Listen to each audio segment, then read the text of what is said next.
If you would come home when you said you would. Oh, it's my fault the train broke down. Well, you know I don't like to walk her by myself. I'll tell Amtrak. Well, next time you get to clean the road. Will. Look at him check those cars. He's not doing anything. How many times are we gonna let these punks steal our radios? Well, what are you gonna do? Stick lamb chop on him? Come on, honey, he could be dangerous. We shouldn't have to live like... That's it. Call 911. Hey!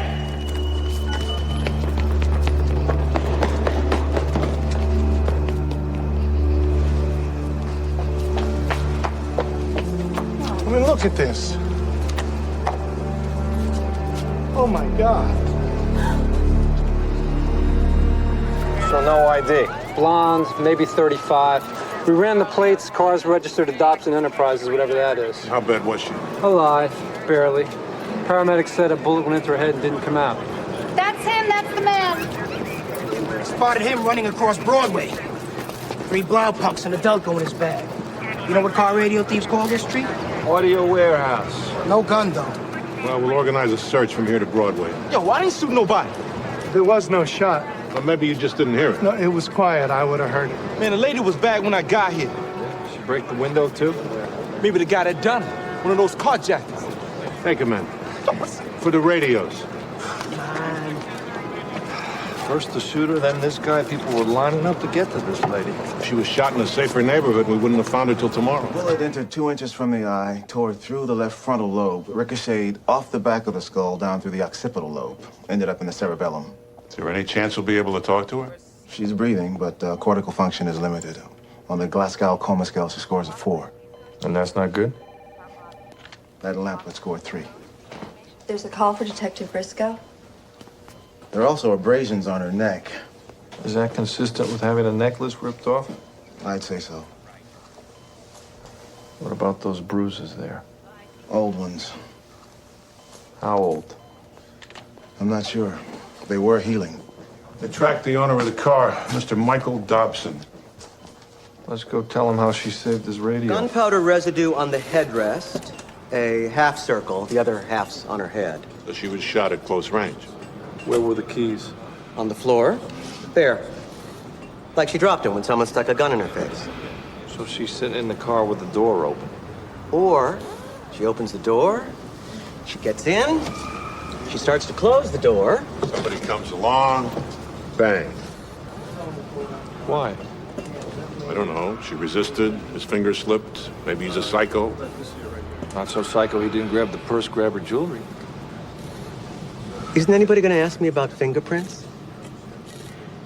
Lean in, pull off my jewelry. Come on. See? Where your hand is. We got a backward-facing left-hand palm print and partial thumb. Michael Dobson, the husband. What, you just happen to have his fingerprints on hand for comparison? Nope. I had him pulled off his liquor license application and sent over. Just for fun. Well, he owns the car. He could have been in it every day. Then his prints would be on the dashboard, the steering wheel. They're not.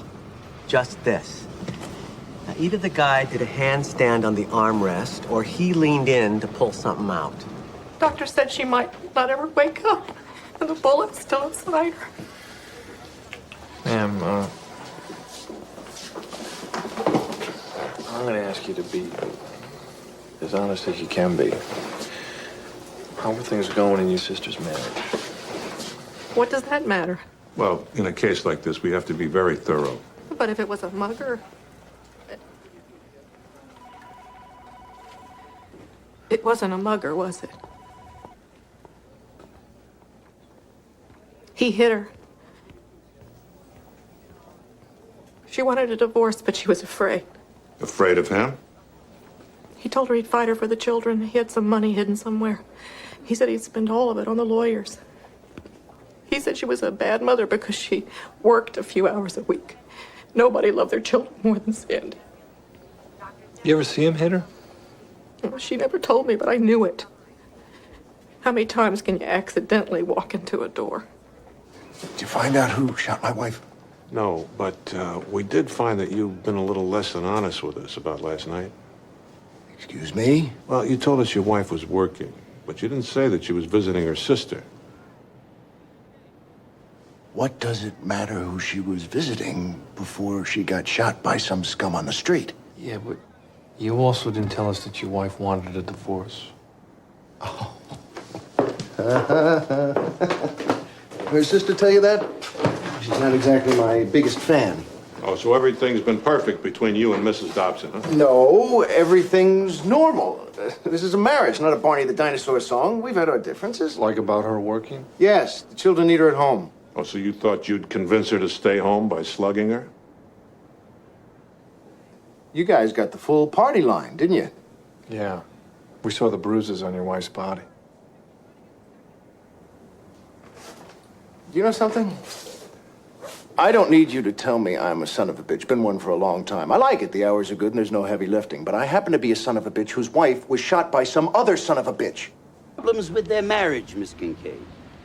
You're arguing that's probable cause for a warrant. In conjunction with the other evidence uncovered by the officers, yes. If I allowed the police to search the home of every man who owns a gun, hides money from his wife, and doesn't love her anymore, there'd be a line around this courthouse. Not all those men hit their wives. Mrs. Dobson told her sister she was afraid. So says the sister. Your Honor may rely on hearsay in support of the warrant. This is double hearsay. People v. Simon. Probable cause can be based on double hearsay. If it is sufficiently reliable. With all due respect, Your Honor, should he receive the benefit of the doubt because she can't tell you herself how afraid she was? Touché, Miss Kincaid. Just what I would have argued. If he gave her a bloody nose 6 months ago, we can't tie the bloodstain to the shooting. So he gets away with attempted murder because he's a wife beater? What a smug bastard. Don't you want to lock him up just on general principles? Yeah.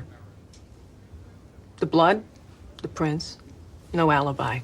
Past abuse, the gun, the divorce, the safe deposit box, and his personality. That's enough for a grand jury. And it might shake Mr. Dobson up if we put someone in control of him for a while. Yes, ma'am.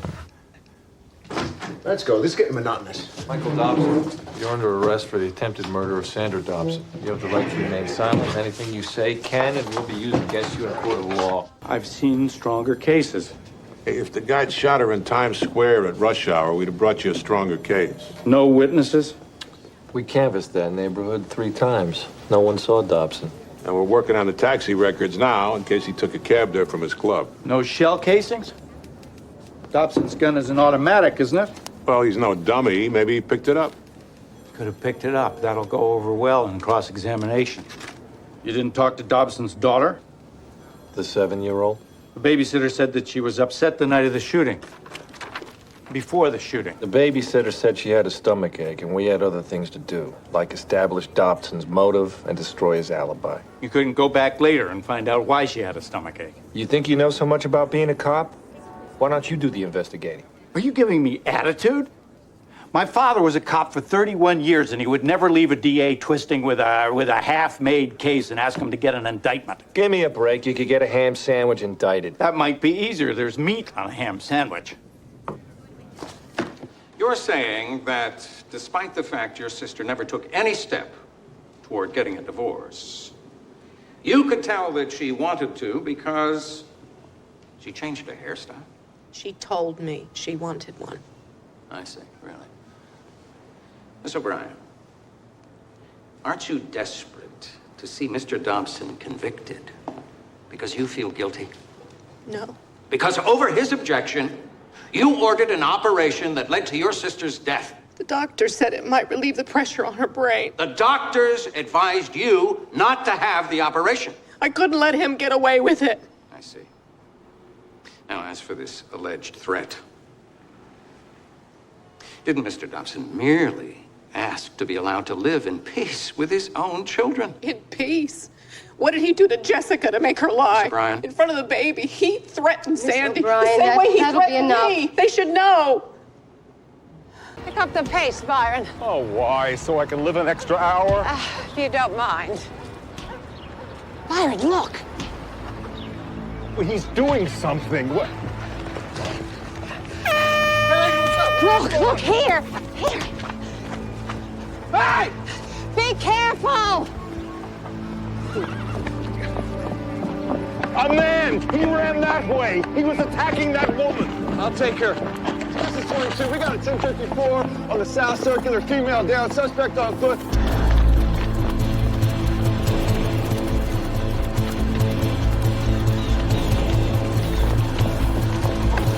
One over there. Central Park West. I got one of his gloves. Relax. Central, this is 22. We need a bus rush. Hang in there, bro. Hang, sit up. We just sat there talking with that knife sticking in him until the ambulance showed.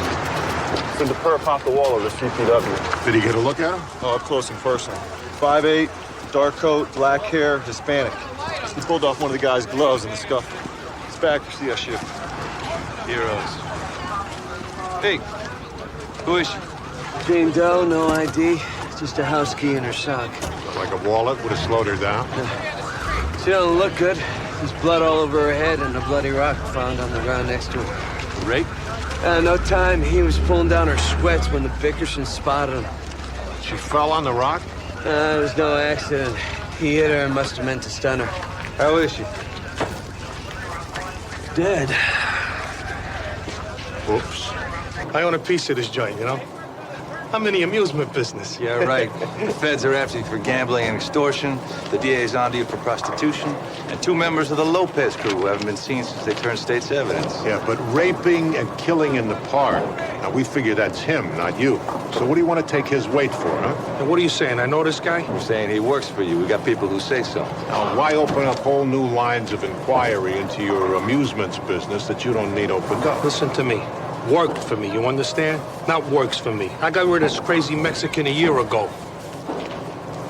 You got a name? Yeah, I got a name. Luis Cruz, all right? That's her.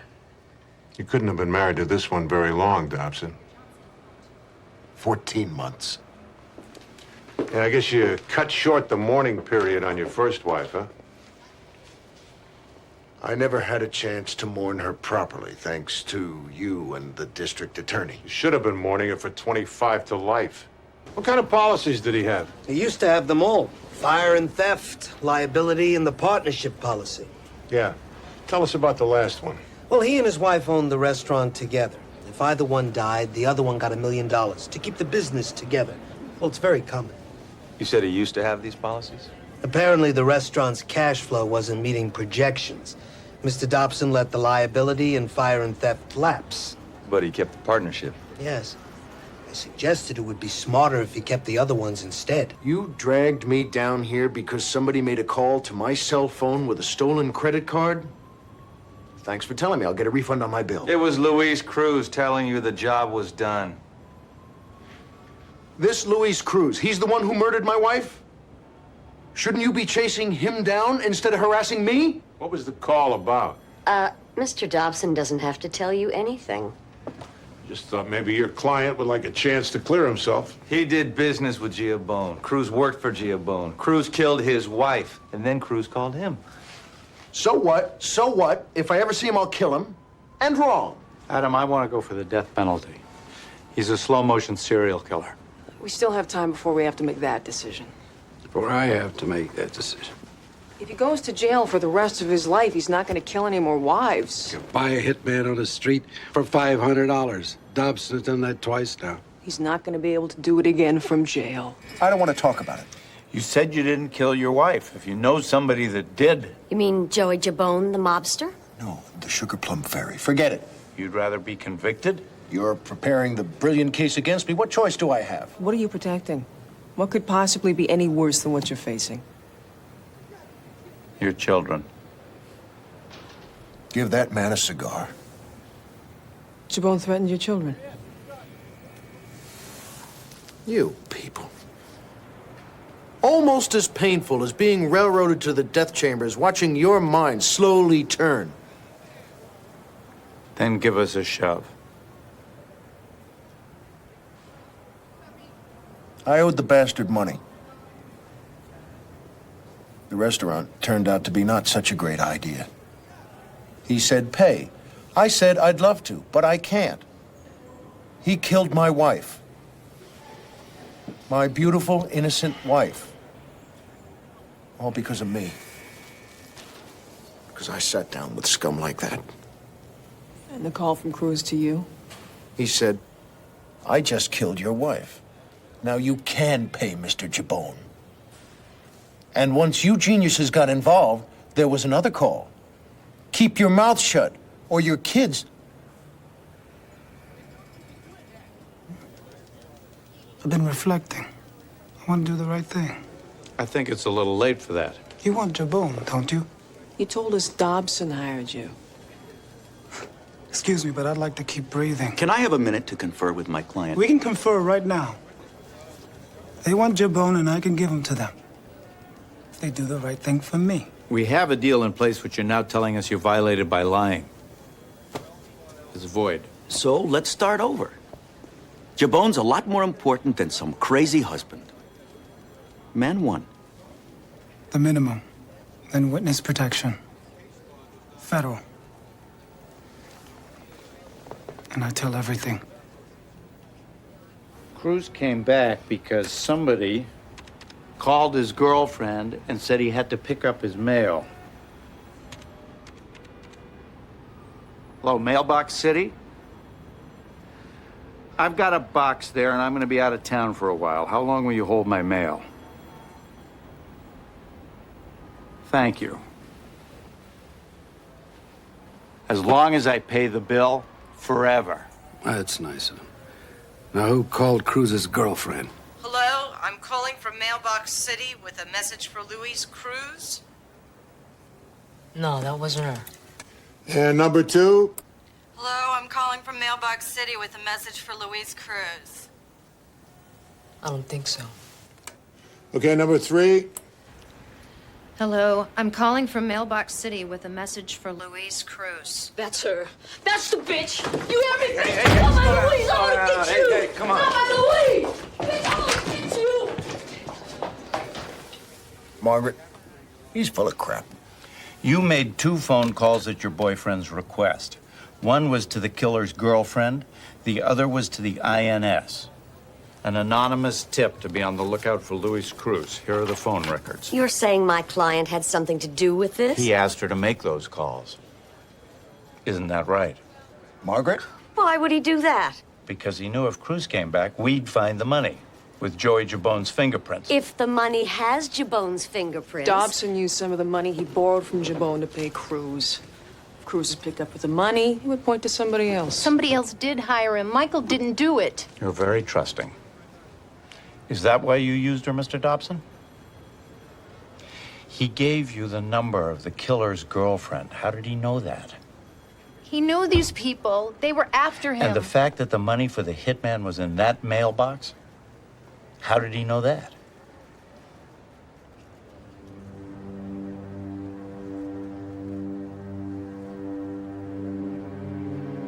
I don't know.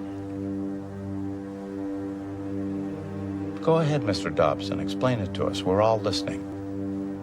Michael? You're going to testify about all this. Margaret, you don't have to say anything. If you don't, I'll charge you as an accomplice to murder. Margaret.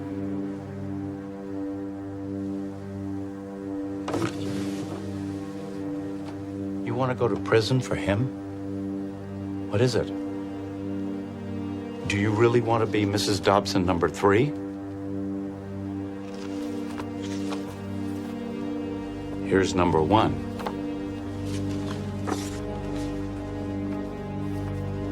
And here's number 2.